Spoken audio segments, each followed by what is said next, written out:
Radio! We're actually working this time. We are live. I'm Little Gaming. Thank you all for joining me. This is Vampire the Masquerade Swansong. Really had to resist the urge to say Bloodlines, because that's the only one I've played. I can hear myself, we're all good. So I don't really know what's going to be in this game. The Boston court is in turmoil. Oh my god, words. A code red alert has been issued, which means a major crisis has occurred. Laisha, and Galeb are summoned by the prince. They can never just pick easy names. It's always going to be something that I've got to, jump over. But let us begin. Let's get it. Should be fun. Still love me a bit of Vampire the Masquerade.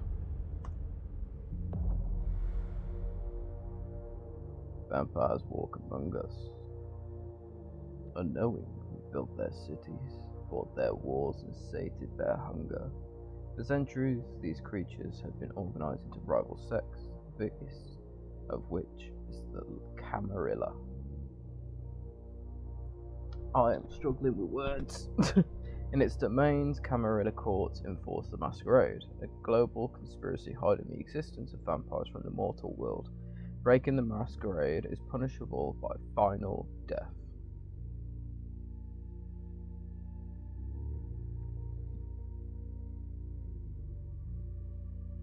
In Boston, vampire factions have long been at each other's throats. After much conflict, Hazel Iverson, the new prince, has sealed a fragile pact with a group of blood sorcerers known as the Hartford Chantry.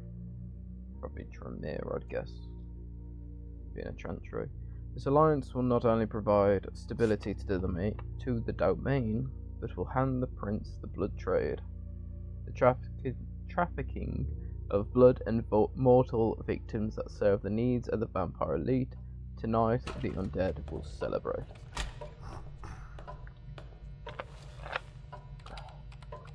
Nakon, or whatever it is, presents. I'll just get this going. There, ready. We're all set. Big Bad Wolf Studio game. Now, to begin, tell me, what do you see? Nothing. It's currently blank. Oh. I don't know. Okay. Try this. Focus on your vision.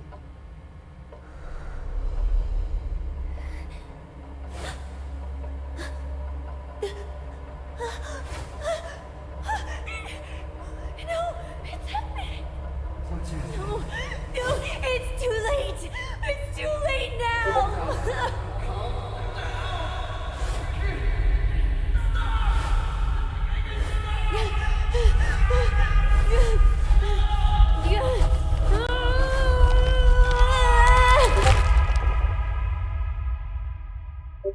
Okay. They're coming.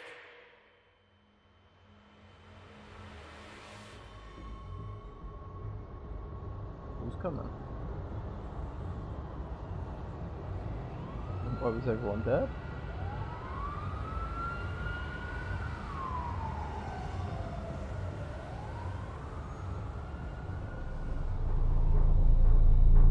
Aisha.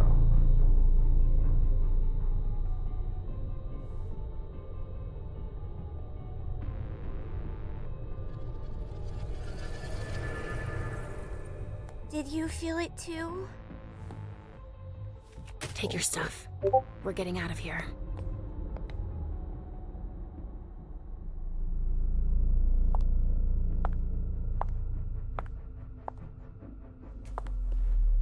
We've got a problem. April Bosley. Call them back. Prince Iverson.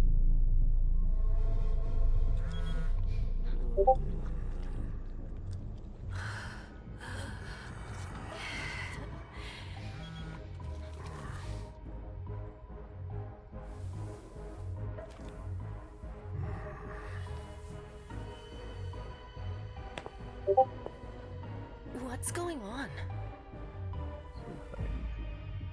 It's the prince. We must go quickly. So that's gay, look. He's got a cool voice. We must go quickly. Okay. Let's go. Prince's quarters, 11 p.m. Come on. Damn it. Hurry up. Calm down. Maybe it has nothing to do with the party. You know full well I was in charge of it. If anything goes wrong, it's my head on the chopping block. Fuck! Damn it! It took Hazel months to convince the Hartford Chantry to ally themselves with us. So they finally accept, and then bam, a code red. There's never been a code red in Boston, damn it! This has gotta be bad, MM. In dialogue, some answers require the use of your skills. Your skill level is compared with that of your opponent. The higher rated wins. You cannot use a skill if it is rated 0. Willpower. Using a skill consumes willpower. If your opponent wins, you gain a few willpower at the end of the dialogue. Okay. Okay, so psychology or persuasion. Oh, I pressed an answer. It's not like you had anything to do with it. I'm sure. You don't get it. I was in charge of organizing the party. But security is Jara's problem. Yeah, normally. except Jara is a member of the Primogen. I'm not. But you're a harpy. The prince will cover you. You know she's always looking for an excuse to take him down a notch. We'll see. What do we do next? When everyone's safe, we move on to phase 2.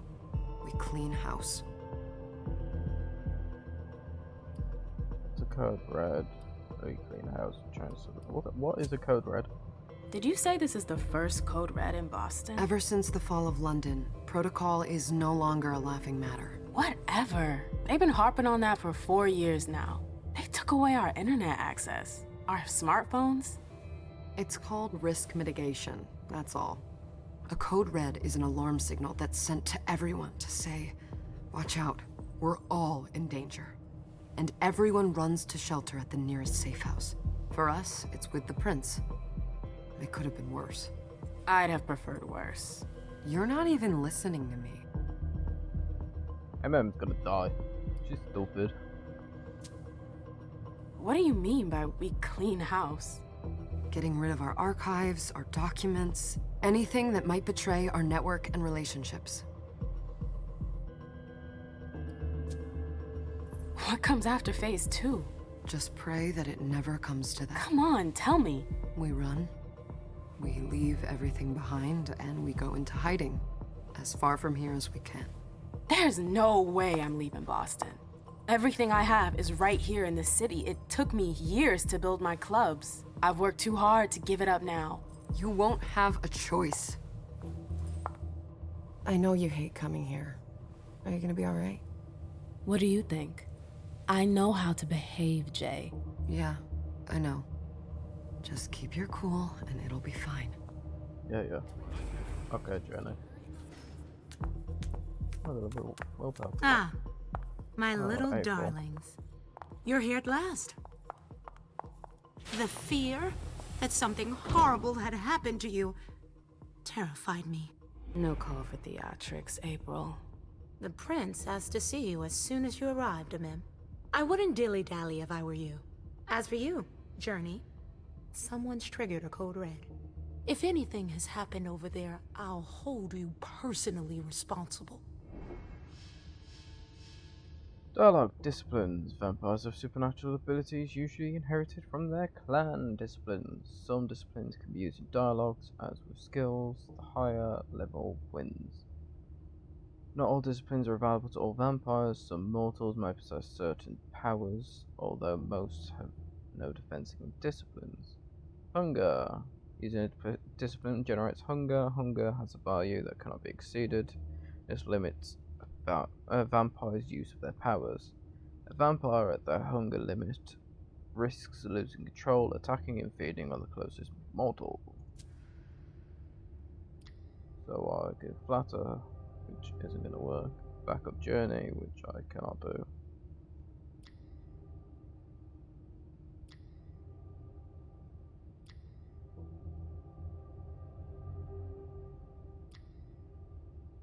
That's the persuasion option, that's the presence option. I see. So it's not two different sections. Let's flatter her. Like her eyes lit up. That was quite cool. You know, back in the day, nobody could bat an eyelash without you knowing about it. You must know exactly what Jay is being blamed for, don't you? MM.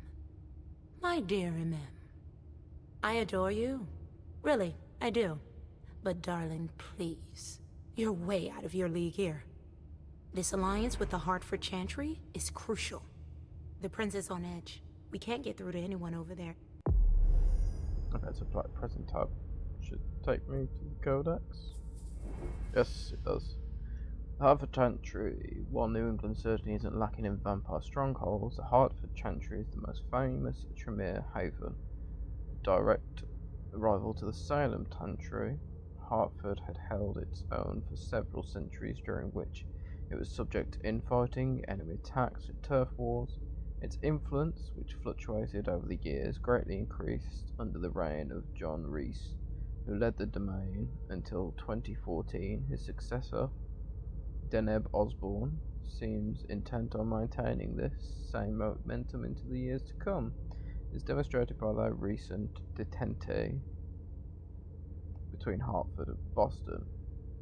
The Codex lists and explains many concepts from Swansong of the World of Darkness. The main characters you will meet are also listed in the Boston screen. Thank you very much. Right, so we've got all this fun stuff. Masquerade, Kindred, which is vampire. Hunger, Ghoul, human who's drunk vampire blood. Generation. I'm just going to assume if you're watching this, hopefully you have some form of knowledge, because there'd be a lot to unpack here, and don't have the energy to go for all. I do, though. I read MM's biography. Can't think of the word for the life of me. Whilst we're here, and we'll read April's. So we've got founder of the Black Rattlers, Clan Toreador, Generation 12, sire is Hilda McAndrews, date of birth 1929, men of bronze, born in Harlem, 1901. Grew up in a family of poor African American performers. Her father, Mason, was a musician by night and window washer by day. Her mother, Clara, sang when she was not taking care of her 4 children. When he was drafted in 1917, MM's father enlisted in the 15th Regiment of the New York National Guard, the Harlem Hellfighters, and participated in the liberation of France. He joined a jazz band in his unit that became a phenomenal success after the war ended. Paith Studios had them record an album which would become the first jazz record to be played non-stop on French xylophones. Or phonophones. I feel like saying xylophones right. Following this success, Mason decided to bring his family to Paris and to make a living playing his music in the jazz clubs that were beginning to sprout up throughout the capital. Paris. Was 17 years old and was a dancer. She spent time with the elite who would come to listen to her father. It took little time for her to get noticed. She discovered the oh my god, what's French, man? I don't know what French words. Folies Bergères, and their international shows. She auditioned for it and passed with flying colours, from odd jobs backstage to subbing in for performers. She proved herself and became a headline act at just 21 years old. Her burlesque stripping act took Paris by storm, making her extremely popular. Emma began travelling through Europe, dancing to packed houses and the hottest cabarets. Was young, beautiful, and radiant. Her life was the night, as the champagne and money flowed. She was determined and alluring, the embodiment of a free and independent woman of the early 20th century. She had a fiery temperament that soon attracted the attention of Europe's divas. To Die in Your Arms, December 1923, performed 8 times at the Vienna Karl Theatre. Pardon me. On the first night, she was introduced to Hilda McAndrews by the theatre director outside her dressing room. MM was immediately captivated by the mysterious aristocrat, who attended each of her performances. They spent the nights that followed in bars, exchanging stories about their lives and their art, their passions and their struggles. Hilda was cultured, charismatic, and politically engaged in the suffragette movement and the women's artistic community. MM, to her surprise, fell under her spell and gave in to this irresistible attraction. A passionate relationship formed right away between the two women, who became inseparable. Hilda confided in MM and told her about her vampiric nature over the course of the next 3 years for their love to endure. But also seduced by the promise of eternal youth, MM asked to be sorted right away. It would take yet another 3 years, however, before Hilda managed to get the local prince to agree to it. The prince feared that the young woman's notoriety could be a danger to the masquerade. With the prince's blessing at last, Hilda threw a spectacular celebration in honor of her companion, whom she would embrace at the end of this memorable evening. The sound of boots having lived in Vienna since their meeting at the Karl's Theatre, Hilda and MM left Austria in 1934 for Paris. I thought they was already in Paris, but okay. Sure. Then Bordeaux, alas, France's surrender in 1940 forced the couple to reconsider their plans. With the help of her contacts in London, Hilda managed to negotiate a crossing to Boston, her hometown. Though hesitant at first, the city's Malkavian prince, Quentin King, finally granted them asylum. MM and Hilda were introduced to the court, where 50 years of intrigue would bring their passion to its inevitable end. April Bosley, a Vittoridor of same generation. Sorry, is Robert S. Sigler. Died from Bros 1999. Let's go. I don't know how important she's going to be. Let's read it. Bay Village and Ambition. April was born 1970 in Boston's Bay Village neighborhood. She studied fashion in New York before leaving to train with prestigious fashion houses across Europe. Upon her return to Boston in 1998, she founded her own house of high fashion. The unique, anti-conformist elegance of her creation soon drew the attention of the divas of Boston. They naturally invited April into their social circle, where she found herself intoxicated by their charm. April found an inexhaustible source of inspiration in the members of the clan of the Rose, the Trap. One member of the clan was a well-known art collector who April met and became enamored with. Their boundless passion pushed her to accept and embrace, as she understood nothing about after only a few months. However, her lover and sire quickly lost interest in her after the pride of flaunting his conquests in the most fashionable spots in Boston. The first years of April's life were spent alone in solitude. She found refuge and support in one of MM's clubs, where she learned all about her new nature and the history of the kindred. There she met souls who were worn out by their mad hopes and suffering. The Bond.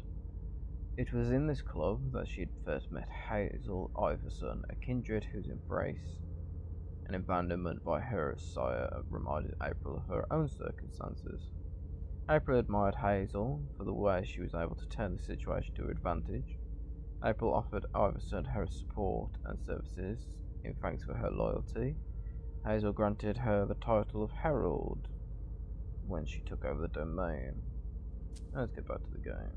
Oh, I don't know if we should look at these. Oh, this is cheating. Just shit out of talking.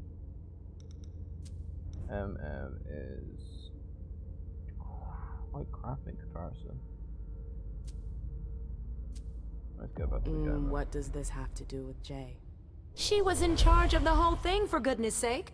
Listen, both of you. From now on, I don't want to hear another word out of either of you. The prince is furious. Journey, you're coming with me. I don't see why.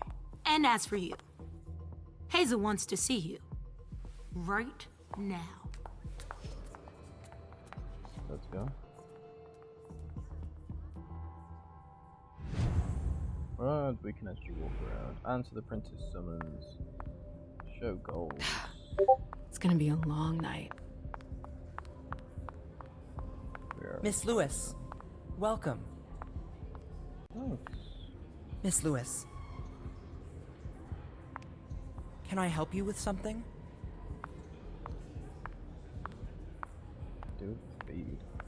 Strongest quite high.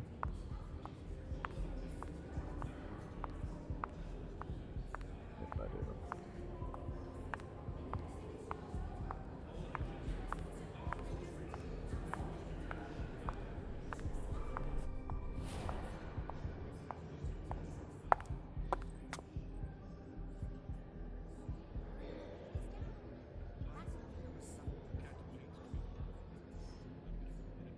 Consider it done.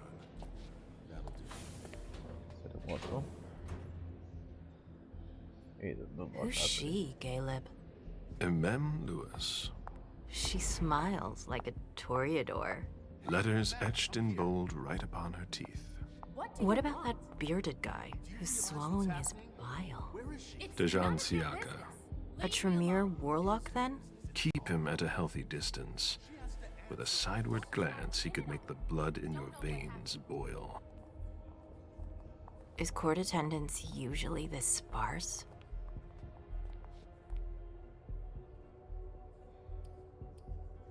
There are usually more of us. Everyone should have been at the party. She's talking too much.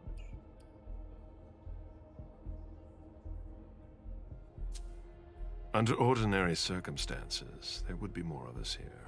Is it because of the Code Red? Could be. We should have all been at that party. But a Code Red is a Code Red. No one can leave. I'd hate to be Caius right about now. Why? He's second honcho of house security. This promises to be a busy night. I know what you mean. It's one thing to have been told that the Nosferatu don't age well. It's another thing to see it for yourself. It's by no fault of their own. Do you think you'll be able to ask the prince tonight if you can embrace me? No. Now is no longer the time.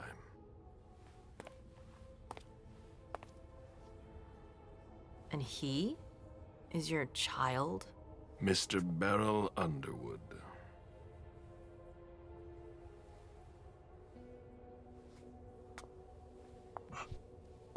A facial expression.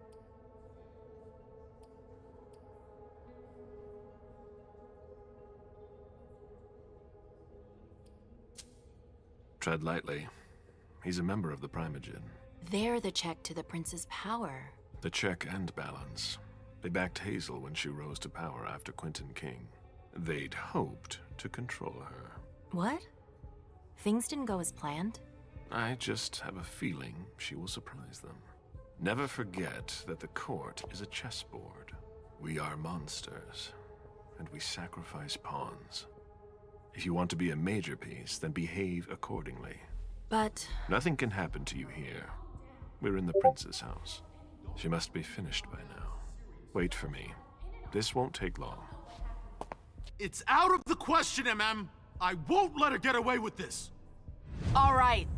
Calm down, Dejan. Where's Journey? What's it to you? Don't start with me. She was in charge of the party. She has to take responsibility for this. Leave her out of it. It's too late for that. Don't waste your time covering for her. She's not a kid anymore. I haven't heard from my child, and no one's able to get through to them over there. Go on then. Go and save Imani and stop wasting your breath. There are rules. Need I remind you? We're all stuck here. You're such a good boy. You'll never change. Dejan! What? Oh, come on, Hilda, she needs to grow up. leave us.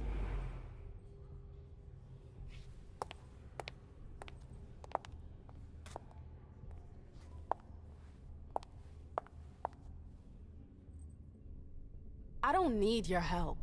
Mem, please. Stop calling me that. I was worried about you. You still haven't moved on, have you? You're always getting in my way. Lower your voice. People are staring. Dialogue focus. Focus allows you to temporarily increase a skill by 1 or 2 levels. The more you increase your focus, the more willpower cost will increase. To be focused, a skill will have a minimum score. Must have a minimum score of 1. Disciplines and knowledge cannot be focused.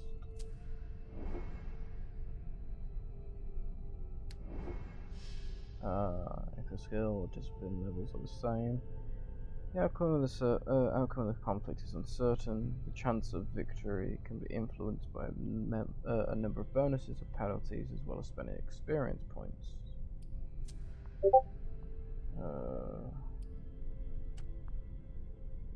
So we've got that, which will be a lot easier.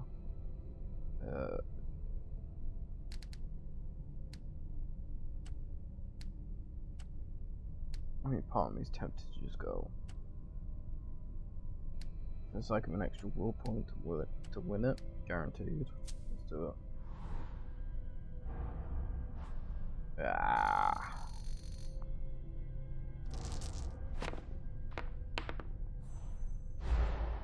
Die.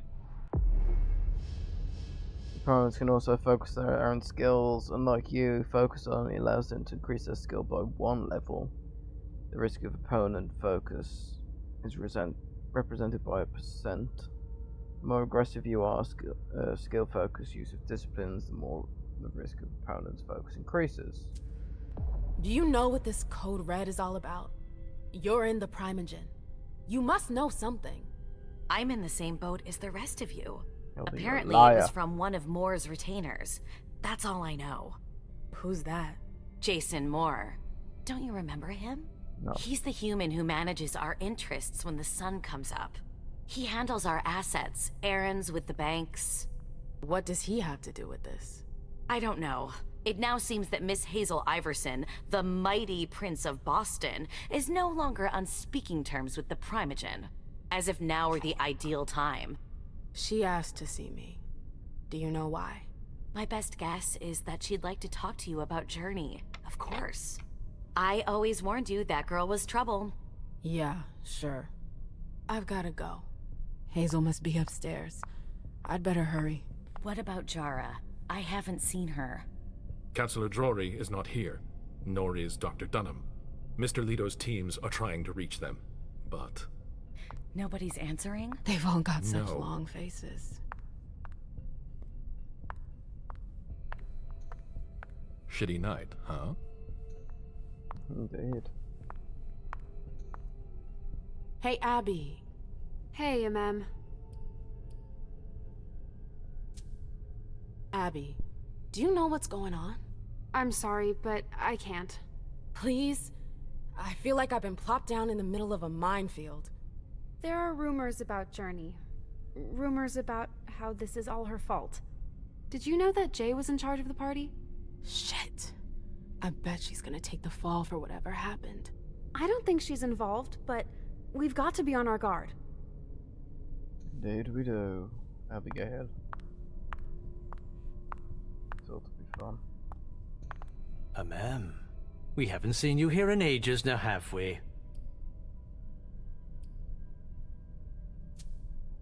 Let's holster our weapons. I'm only here because of that goddamn Code Red. Blunt and to the point, as usual. With a bit of luck, your suffering will be over soon. How's business these days? Why? You wanna invest? Don't tempt me.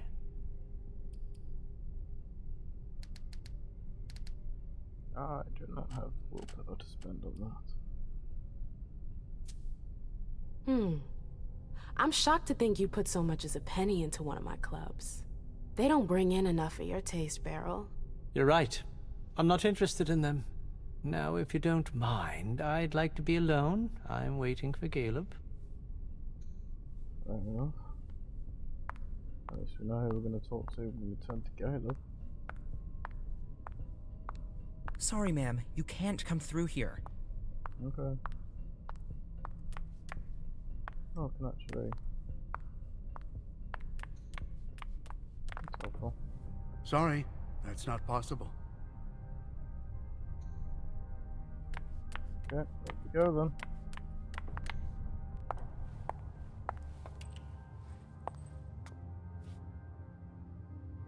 What a shitty night. Hazel must be pissed.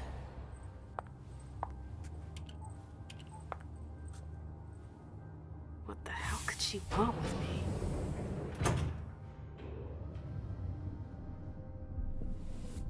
Doesn't help that you look pissed off yourself.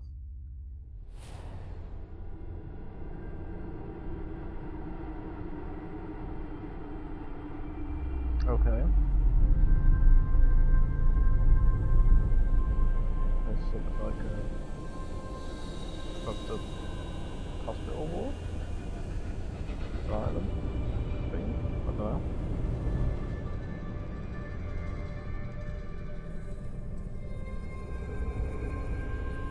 Hello, who there?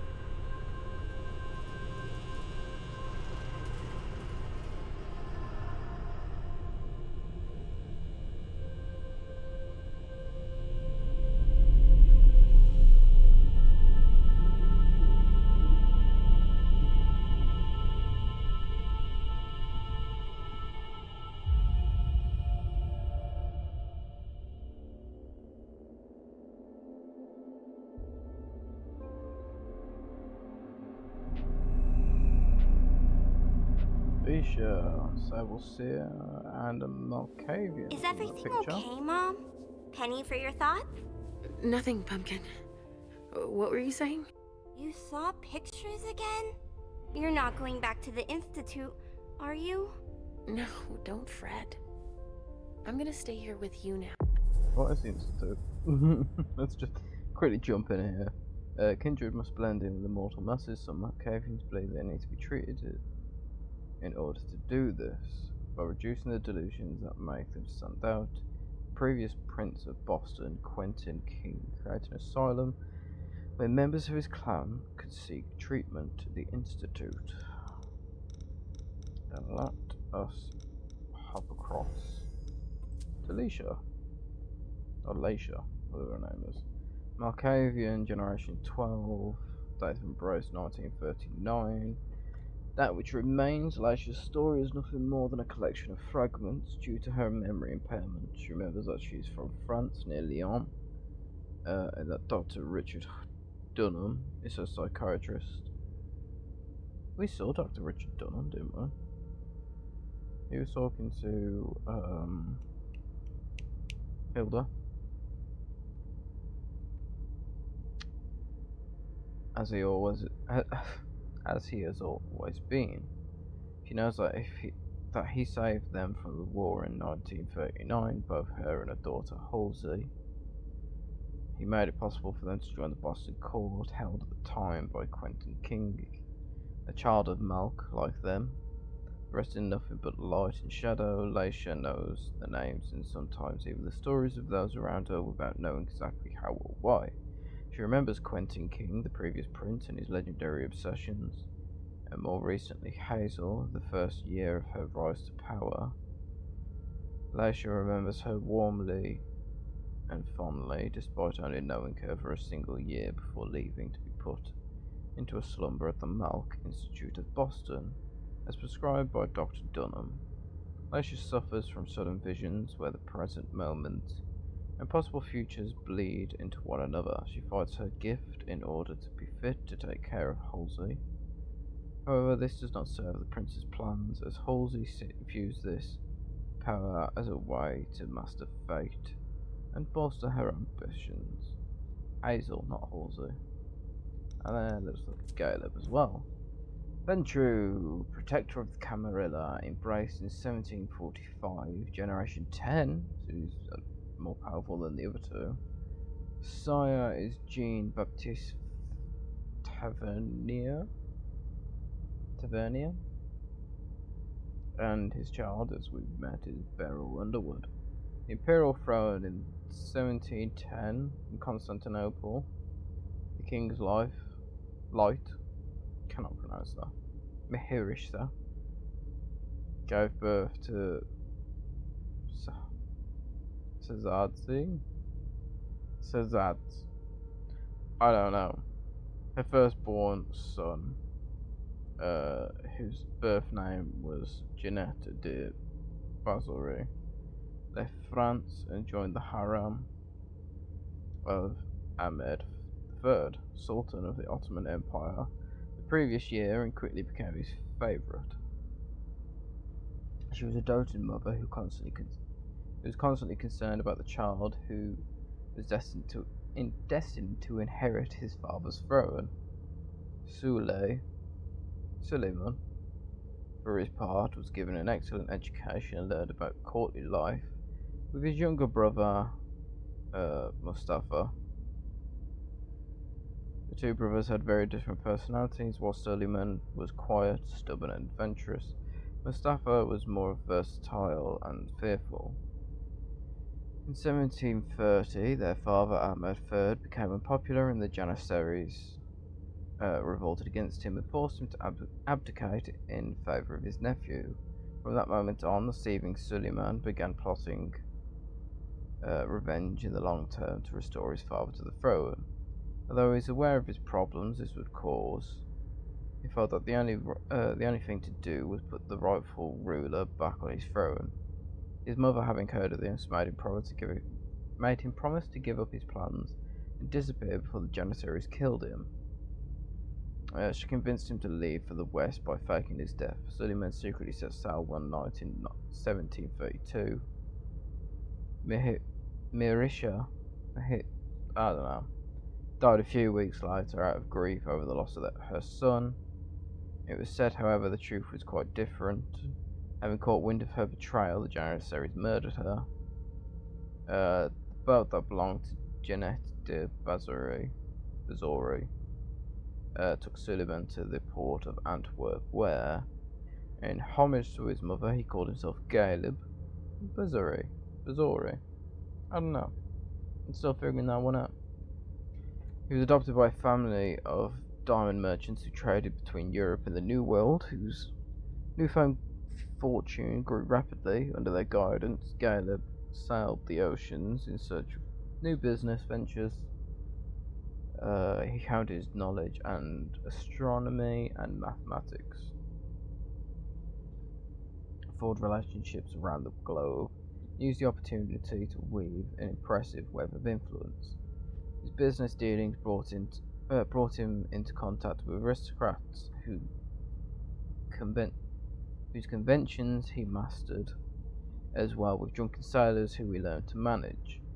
Out of necessity, he became a leader. His natural authority and his ability to adapt won him respect little by little.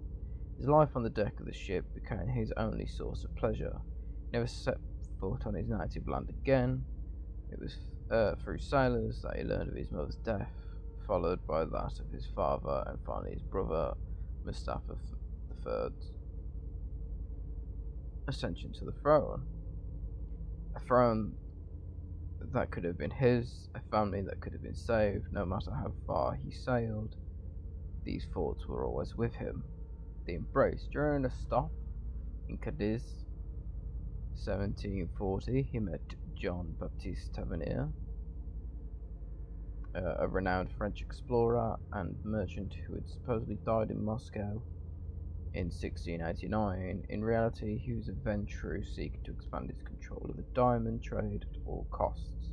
The collaboration between the two men proved to be fruitful beyond Tavernier's expectations. Bazory's effectiveness and his discretion delighted him. In the space of a few years, their professional dealings were enriched by secrets, and the young sailor saw in his mentor the father figure that he had never really had. One calm night, after a particularly turbulent Atlantic crossing, Galib opened up to Tavernier a bit more and told him about his background. Tavernier understood what appealed to him about this young sailor, his nobility, which, although hidden, naturally emanated from him. A thought came to Tavernier, who had never sighted anyone before. He began to treat Galib like a true member of his family, and spoke to him about the occult to gauge his reaction. Then came the thorny issue of revealing his true nature. Tavernier portrayed the embrace as a gift. It didn't take much to convince the young sailor of the value of agelessness. Caleb accepted. His embrace was painful and bitter. It took him several days to be able to tolerate the beast that would now gnaw at him for all eternity. Whew, it's a mouthful. Tavernier attempted to focus his child's anger on the revenge he would get against those who had deprived him of his throne, but Caleb did not see things this way. His thirst for justice was replaced by disgust for humankind, and a growing disinterest in their affairs. He now wished to rise above the kind, to use his eternity for previously impossible purposes. His sire, who saw a certain interest in him, let his child experiment.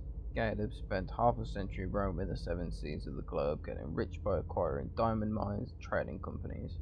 He toyed with the laws of men, but scrupulously respected the principles that Tavernier had instilled in him. The mutually beneficial and balanced relationship continued until the early 19th century. Oh my god, there's so much more. It doesn't end. Okay, let's go back up. Hunter's Instinct, that's where it was. Under the pretext of wanting to share his love for nature and the great outdoors with Caleb, John Baptiste invited him to the Maurice region to meet an old acquaintance of his, the explorer Toussaint Charbonnet. Gangrel chose to establish his den in the heart of the forest and lived like an animal. Despite his sire's instructions, Caleb had difficulty finding Charbonnet. After a physical encounter, the trapper understood why Tavernier had sent him this venture, so he attempted to share his connection to the animal world with him, as he had done with his sire before. While Caleb was not interested in his ability to communicate with animals, his talent at tracking prey seemed more worthy of a kindred. It even proved to be necessary in the midst of this forest for a palate as refined as his, which was not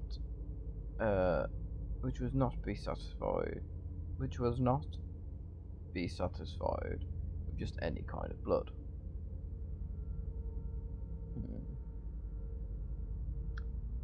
With practice, Caleb was able to track down his prey on his own.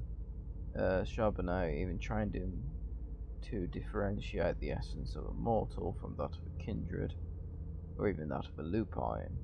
The onset of the winter seasons forced the men to part ways. Charbonnet headed back to the Pacific. Bazori returned to civilization with a new skill. Although he would never reveal this to his sire, he was thankful to him for having given him the opportunity. Settling down in Boston. In 1806, with the Napoleonic Wars tearing Europe apart, Caleb met James Underwood, who, through the Sugar Trust, controlled the refined sugar trade. With the United States under an embargo, Underwood's business was failing. Caleb mustered all of his knowledge to organise a large-scale smuggling operation, amassing a small fortune in the process. Underwood and Bazori formed a close friendship. Beryl Underwood was born in 1807 and inherited the business from his father, James, when he died in 1833. Caleb knew Beryl as he had watched him grow up. The 26-year-old heir asked the man he viewed as his mentor to stay with him and help him, and Caleb agreed for several reasons: his respect for this business-minded mortal, who he deemed worthy of his interest, his honour that urged him not to abandon the relationship he had with James, and the profit he could make. He felt that his future lay in the New World, and that it was better to settle there as soon as possible. It was with the agreement of his sire that he moved to Boston for good. Tavernier sensed that Caleb had made great progress, and it was clear that his student had surpassed the master. He felt a kind of pride in this. While keeping his distance, he remained in regular contact with his child, treating him as an equal.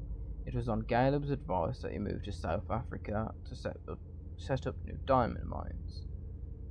The child. Beryl Underwood exceeded Caleb's expectations. He was more talented than his father, and the venture had something to do with it. But a vampire cannot become involved with a mortal over the long term without compromising their identity. Over the years, Beryl's doubts led him to question Caleb, who gave him a frank answer. He admitted his monstrous nature to him. This was far from repellent to Beryl, who became more determined and asked Caleb to give him the embrace. Caleb had never thought of siring a child himself, so he put off the decision and did not accept until 1869. Beryl's embrace was quick. He immediately felt empowered. His ambition knew no bounds, and he sought to enrich himself by any means necessary. The Sugar Trust became the center of an international conglomerate that extended beyond the sugar trade. Beryl was involved in every plot, every betrayal. Caleb began to be suspicious of him, and he withdrew, which Beryl did not forgive him for. Executor. I'm struggling with words now. It's been a lot, this bit has. Over the course of the 20th century, seeing Beryl's unscrupulous behaviour corrupting the kind through the environment and health impacts of his business, Caleb distanced himself from the business. He felt he had created a monster, a threat to all kindred. Quentin King, the Prince of Boston, offered him the position of executor of the prince, which he accepted as a means of escape. King made him one of his favourite tools, sending him to hunt down those who threatened the Boston Camarilla. After centuries of building a business empire, chasing opportunities and eliminating competitors, Caleb derived satisfaction from the simple task of doing what he was told. He didn't count the kindred destroyed, the mortals killed, the thin-blooded suppressed. He served his prince with his signature loyalty. When Beryl Underwood joined Quentin King's Primogen Council, Caleb grew weary. The beckoning. In recent years, the elders have started feeling an increasingly insistent urge to travel. Tavernier was one of the first to give in, not having been warned. Caleb considered this a betrayal. However, he had felt the same need. He was also almost ready to give into it, but King's disappearance changed everything. Underwood asked Caleb to become the new Prince of Boston. He hoped to be able to manipulate Caleb to serve his own interests, but Caleb knew his child all too well and refused the poisoned gift. So it was Hazel Iverson who became Prince of Boston. Quickly, she surprised everyone by proving to be much less manipulable than expected, which was a pleasant surprise to Caleb. He then decided to put himself at her service. Iverson was happy to have a renowned ally like him and accepted. One last wish. His interest in the Camarilla and his kind was renewed as this new prince seemed to hold her own and had great plans for the future. It was during this period that Caleb heard about a young mortal who had just graduated from MIT and gone to Silicon Valley to found a startup specializing in the blue economy. He inquired about her and finally met her. He won her trust and offered to make her his goal, with the aim of embracing her in the near future.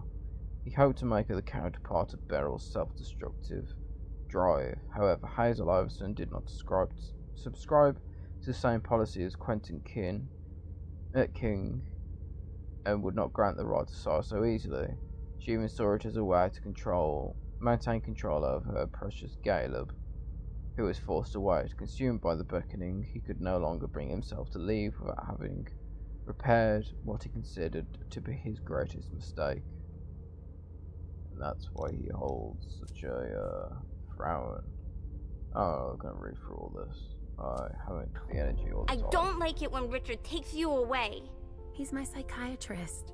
He's helping me so I can be with you. Mom has a little trouble sometimes, remember? I see things that haven't happened yet.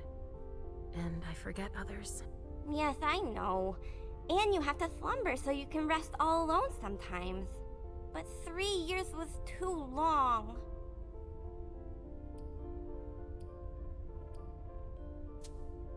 It seemed like an eternity without you. I missed you too, Mom. I need my sweet little monster. Mom? What's going on? Why does everybody look so upset? I think something serious is happening. I'm worried. I still haven't seen Richard. I looked for him so he could explain, but he can't be found. So what do we do now? I was told to wait here because Hazel wants to see us. There are grown-ups coming, and your mother needs to talk to them. Oh, then I'll go hide, because grown-ups talk to me too much. If you want, sweetie. But don't wander off. Go on. Show me what you do to make sure no one spots you. Okay, here I go.